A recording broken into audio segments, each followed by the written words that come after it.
या तो मैं कहता हूं इत्तेफाक राय से कहिए आ जाओ, हम तैयार हैं, लाल किले पर बुलडोजर चलाओ, हम तुम्हारे साथ खड़े हैं। ताजमहल नहीं है, तेजो महल है, उसको खोदो, उसके नीचे त्रिशूल मिल जाएगा। हिम्मत है तुम्हारे बाप में, खोदो, दिखाओ पूरी दुनिया को कि तुम कितने ईमानदार हो। तो ताजमहल की तरफ नहीं जाएंगे, लाल किले की तरफ नहीं जाएंगे, जाएंगे वहां जहां तुम्हारे जज्बात को ठेस पहुंचे। ताजमहल है तो मेरा क्या फायदा है, कब्जे में तो तेरे है, उसका तेजो महल नाम रख दे, हमें क्या फर्क पड़ता है। उसकी आमदनी तू खा रहा है, हमें नहीं मिल रही है। ताजमहल तूने किराए, लाल किला तूने किराए पर उठा दिया, अपने रिश्तेदारों को दे दिया, अपने बाप को दे दिया, हमारे किस काम में आ रहा है। लाल किले पर झंडा फहराने तो तू जाता है, अगर तेरी हिम्मत है तो लाल किले पर बुलडोजर चला, ताजमहल पर बुलडोजर चला, हम तेरे साथ हैं। अगर ये काम तू करता है तो हम मान लेंगे कि ज्ञान व्यापी में कोई फव्वारा नहीं है, घड़े शिवलिंग ही है। करके दिखाओ। उन लोगों की जूते कारी नहीं कर सकते जो चैनल पे जाकर बैठते हैं। आपके पड़ोस में रहता है, मेरे पड़ोस में रहता है, मैं तो जूते सुबह शाम मारता अगर वो चैनल पर जाता। एक वक्त जाता है, अपनी बेइज्जती करवाता है, लेकिन वो ये नहीं सोचता कि तुझे बेइज्जत करके वो तेरी पूरी कौम को बेइज्जत करने की कोशिश करते हैं। ऐसे तमाम लोगों का जब तक आप बाइकाट नहीं करोगे, आपका मसला हल नहीं होगा। हमारी क़यादत आज भी एक दूसरे के साथ बैठने को तैयार नहीं है, ईगो हर्ट होती है। एक दूसरे के साथ कैसे सर जोड़ के बैठे? एक 19 को मीटिंग बुलाता है, दूसरा 29 को मीटिंग बुलाता है। अब हमें यह बता देना है कि हमारी आस्था भी किसी अदालत के अंडर में नहीं है। उलमा तबलीग करते हैं, अच्छी अच्छी बातें बताते हैं, समझाते हैं, रात रात भर जलसे चलते हैं, और नतीजा ये होता है कि जब तक जलसा चलता है तब तक वज्र तारी रहता है, और जलसे के बाद वही रफ्तार बेढंगी। कुछ करना है, अगर कोई संजीदा फैसला लेना है तो बिना माइक के, बिना कैमरे के जब आप बैठेंगे तब कोई नतीजा निकाल सकेंगे।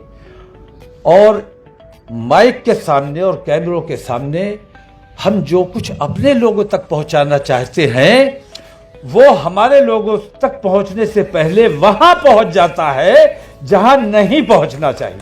हमें तो वो भी याद है कि तन्हा निकल पड़े और कारवा बनता गया।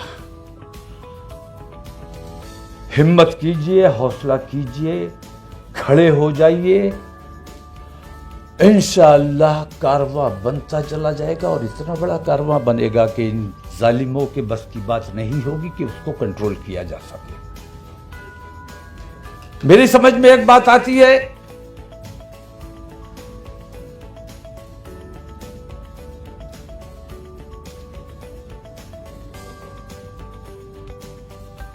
अदालत पे हमने भरोसा किया और अदालत ने इंसाफ किया, अदालत ने माना, हमारे इख्तियारात माने, हमारी मिल्कियत मानी, लेकिन हमारे सीधेपन को भी माना कि ये बड़े भोले लोग हैं, बड़े सीधे लोग हैं, मिल्कियत इनकी है, तमाम इख्तियारात इनके हैं, लेकिन अगर उनके बेईमानों के हवाले कर दिया जाएगा तो ये लोग कुछ नहीं करेंगे। अब हमें ये बता देना है कि हमारी आस्था भी किसी अदालत के अंडर में नहीं है। अखबारों में फोटो छपवा देना, अखबारों में नाम छपवा देना, ये मसले का हल नहीं है। मसले का हल ये है कि मुत्तहिद होकर सड़कों पर आ जाइए। सरों की कीमत हमेशा रही है, एक जमाना था जब सर काट के और सर कटवा के अपनी बात मनवाई जाती थी, आज सर दिखाकर अपनी बात मनवाई जा सकती है। अगर सर दिखाने की भी हिम्मत और ताकत नहीं है तो फिर हम पर लानत है। अमन पसंद तरीके से हम सड़कों पर आए, जद्दोजहद करें, धरना दें, प्रदर्शन करें, जेल भरो आंदोलन चलाएं। जेल से ज्यादा हमें क्या दे सकते हैं ये लोग? अगर जेल से ज्यादा इनके पास कुछ है, हम उसके लिए भी तैयार हैं। तो मैं समझता हूं किसी मीटिंग की जरूरत नहीं है। ज्यादा एनर्जी हमें अपनी जाया नहीं करनी चाहिए। मीटिंगें करते रहिए, वक्त जाया करते रहिए। अभी उन्होंने, हैरत की बात है, मैं तो हिंदू समाज से भी कहता हूं, पूरी दुनिया में हिंदुत्व का मजाक बनवा रहे हैं। यानी फाउंटेन और शिवलिंग में फर्क नहीं कर सकते, कैसे लोग हैं ये? चंद लोग हैं, मुट्ठी भर लोग हैं। मैं तो उन अपने हमवतन हिंदू भाइयों का तहे दिल से शुक्रिया अदा करता हूं कि वो इस मामले में हमसे ज्यादा बेचैनी महसूस करते हैं, हमसे ज्यादा उनकी आवाज बुलंद हो रही है। और मुझे यकीन है कि जिस दिन आप निकल कर आएंगे, क्योंकि मसला आपका है, लड़ाई आपको लड़नी पड़ेगी, लेकिन जिस दिन आप लड़ाई लड़ने निकल पड़े तो हिंदुस्तान की बड़ी हिंदू आबादी आपके साथ खड़ी होने को तैयार बैठी है।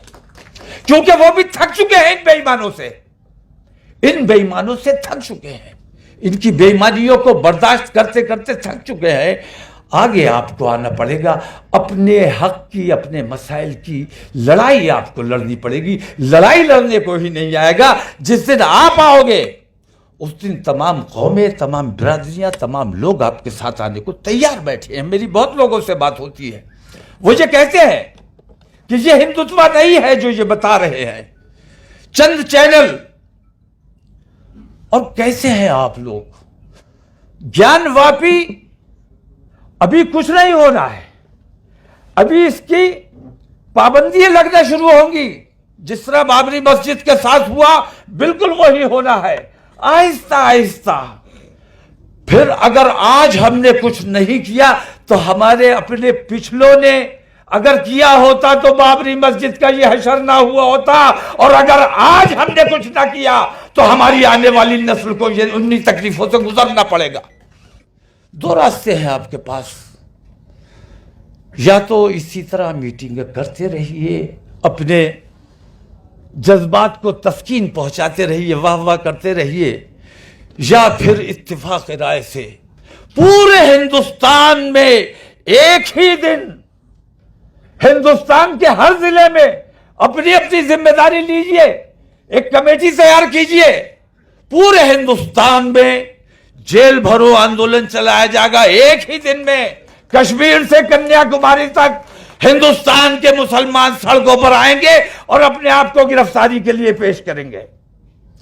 और मुझे यकीन है कि हर दिल में बेचैनी है, हर वो शख्स जो अपने मुल्क से मोहब्बत करता है वो चाहता है कि इन तकलीफों से निजात मिलनी चाहिए। आपको याद होगा, मैंने 20,000 मुसलमान बुलाए थे सर पे कफन बांध के आने के लिए। मुझसे कहा मियां कोई नहीं आएगा, बीवियां अपने शौहरों को कमरों में बंद कर देंगी, माएं अपने बेटों को कमरे में बंद कर देंगी, मरने के लिए कोई नहीं भेजेगा। लेकिन मैंने 20,000 बुलाए थे तो 2 लाख आ गए। मरने के लिए, अगर मरने के लिए आ सकते हैं तो क्या जेल जाने के लिए हर जिले में 2-2 लाख नहीं आ सकते? बताओ, निकाल सकते हो कि नहीं निकाल सकते हो? हिंदुस्तान के हर जिला मुख्यालय पर कम से कम 2 लाख मुसलमान जमा हो और हुकूमत से मांग करें कि या तो अपना तरीका दुरुस्त कर लो, या इस बेईमान हिंदुस्तान में हम नहीं रहना चाहते, हमें जेल में भेज दो, हम जेल में रहना चाहते हैं। और जेल जाना मर्दों का काम है। और मुझे लगता है कि यहां जितने लोग बैठे, यहां तो बड़ी कीमती शख्सियत नीचे बैठी हुई है, मैं देख रहा हूं, हैरत कर रहा हूं, ये तो स्टेज के लोग हैं तमाम। और आप लोग अगर फैसला कर लोगे तो मुझे यकीन है कि हिंदुस्तान की फिरका परस्ती को जड़ों से उखाड़ कर फेंक सकते हो।